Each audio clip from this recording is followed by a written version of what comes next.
영원히 못 볼 줄 알고 포기했던 작품을 제 작품을 다시 볼 수 있어서 아주 감사하고 고맙게 생각합니다.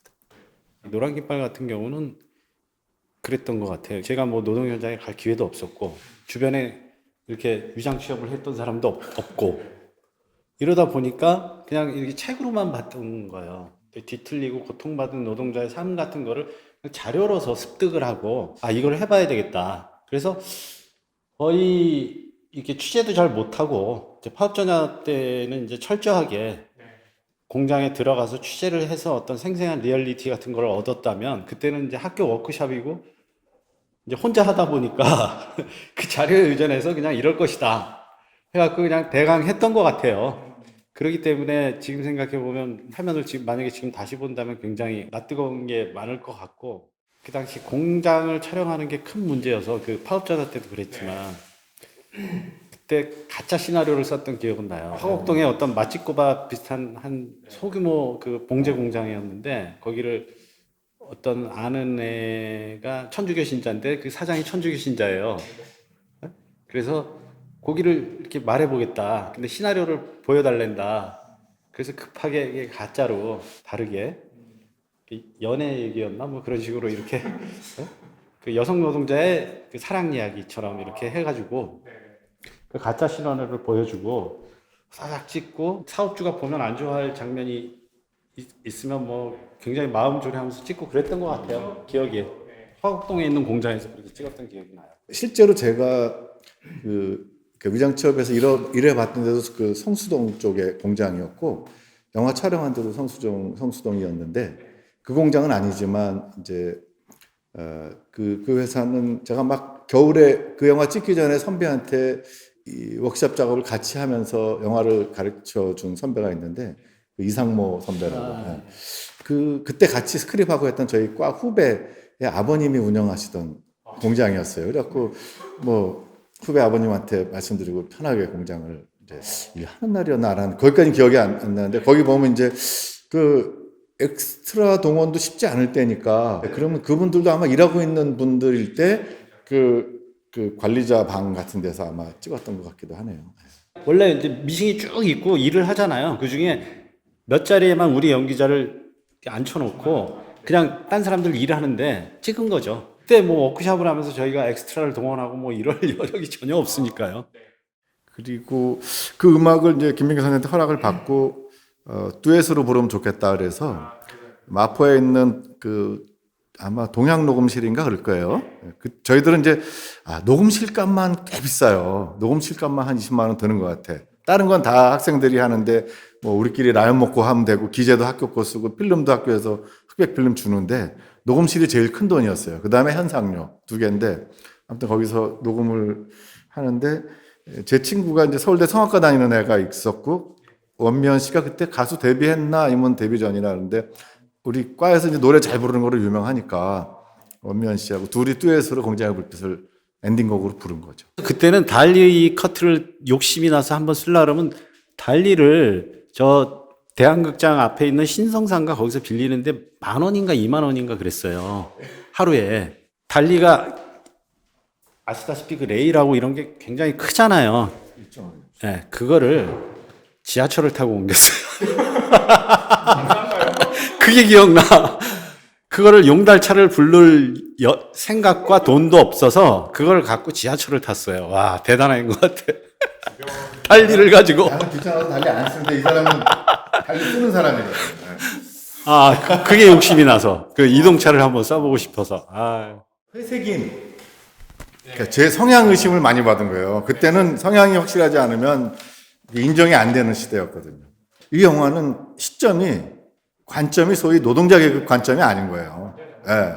그러니까 완전히 저쪽도 아니지만 그러니까 약간 회색적인 영화를 만든 사람이어서 별로다. 뭐 완성도와 영화들이 다 그 시절에 비슷할 거 아니에요. 근데 어떤 영화가 선명하느냐. 그래서 예를 들면 학생운동 지도부들이 볼 때는 우리 학생 내중에 이게 어떤 영화를 이런 입장에서 별로다라는 측면이 많이 있는 거죠.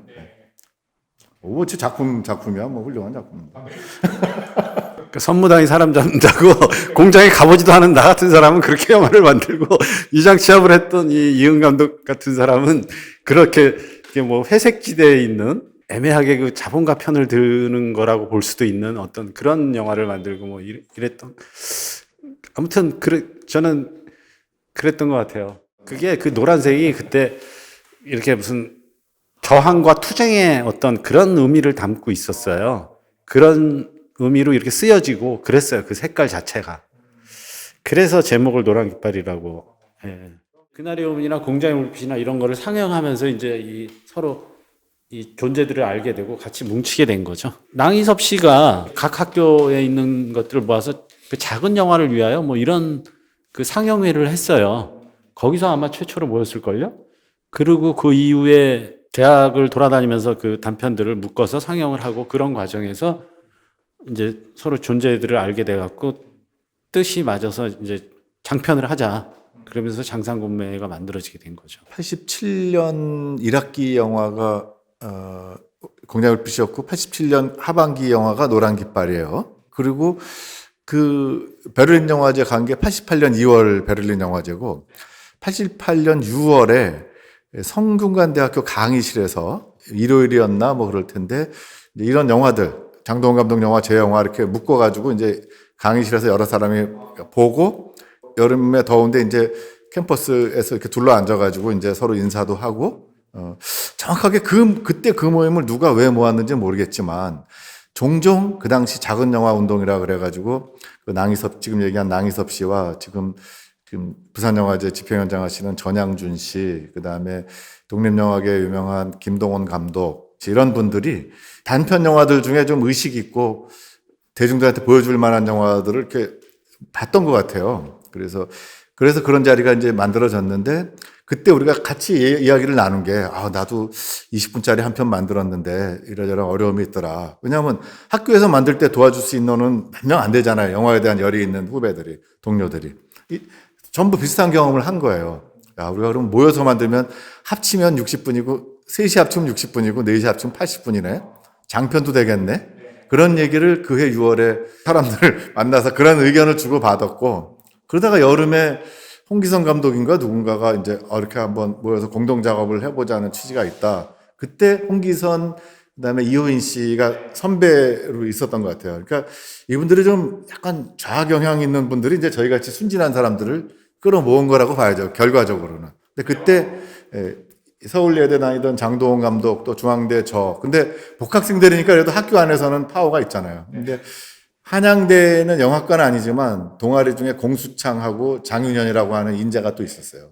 인재를 위하여를 만드는 팀이죠. 그래서 그 인재팀과 서울예대 장동훈과 그 친구들, 저와 제 선후배들 이래갖고 세 그룹이 이 사람들은 영화를 찍어봤단 말이에요. 그 당시에. 다른 영화과 친구들은 의식은 저희들보다 그 시대가 요구하는 의식들은 더 있는지 몰라도 막상 영화를 찍어보지 않았으니까 저희가 모여서 만들자마자 힘을 발휘한 게 그래서 옥금의 나라가 그 이후에 나온 거죠.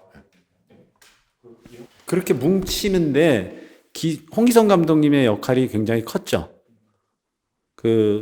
굉장히 이렇게 실질적인 영향력을 줄 수 있는 선배님이었고 또 인덕으로 보나 이렇게 해서 후배들을 묶어서 이제 옥금의 나라를 출범시키고 장상곤매라는 이름도 홍기성 감독님이 지은 거예요. 그 이름을.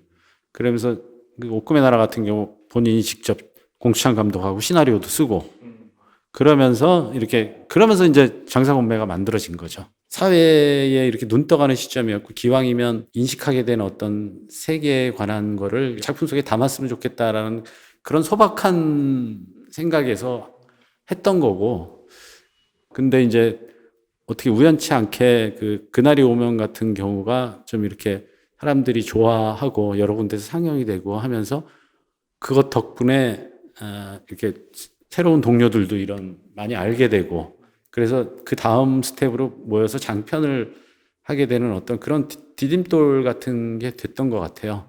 저 같은 경우 이제 서울예전영화과라는 이제 고립된 거기에는 뭐 데모도 없고 아무것도 없는 데니까 타 학교처럼 이렇게 데모를 하는 소위 말하는 운동권이 있는 것도 아니니까요.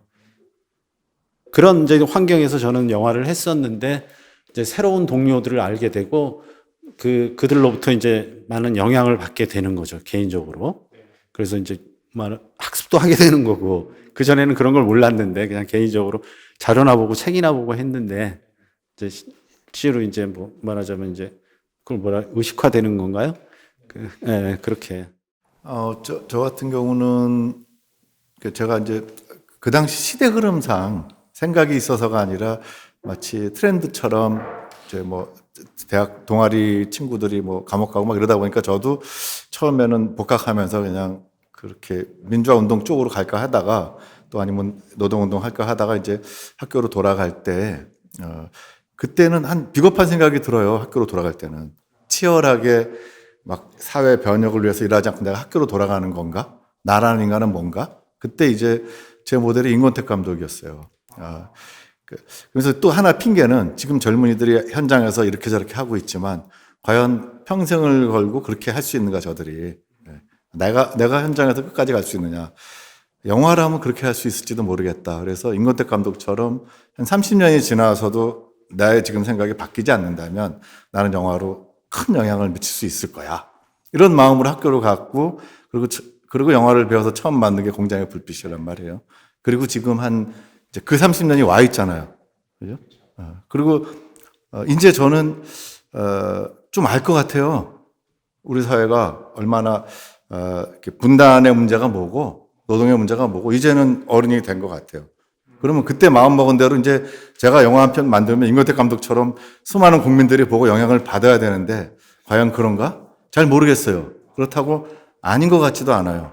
지금 저는 뭐 지금 예를 들면 전태일 애니메이션도 하고 노회찬 의원 다큐멘터리도 하고 뭐 마음 같아서는 뭐 김대중 대통령 다큐멘터리도 하고 싶어요. 뭐 이런 식으로 이제는 제가 좀 어른이 됐기 때문에 책임감 있게 또 완성도가 동반된 그래서 동시대인들이 보면 맞아 하고 좀 더 많은 사람이 공감할 수 있는 영화를 할 수 있을 것 같은데 지금 영화 환경이 관객들이 과연 그 영화를 많이 볼 수 있는 영화 환경인가 왜곡되어 있는 건 아닌가 하는 아쉬운 생각도 들어서 하지만 이거를 극복하고 영화를 하는 동안은 내가 공장의 불빛을 만들 때의 그 마음과 하나도 변함없이 한번 해봐야 되겠다 그런 생각이 드네요.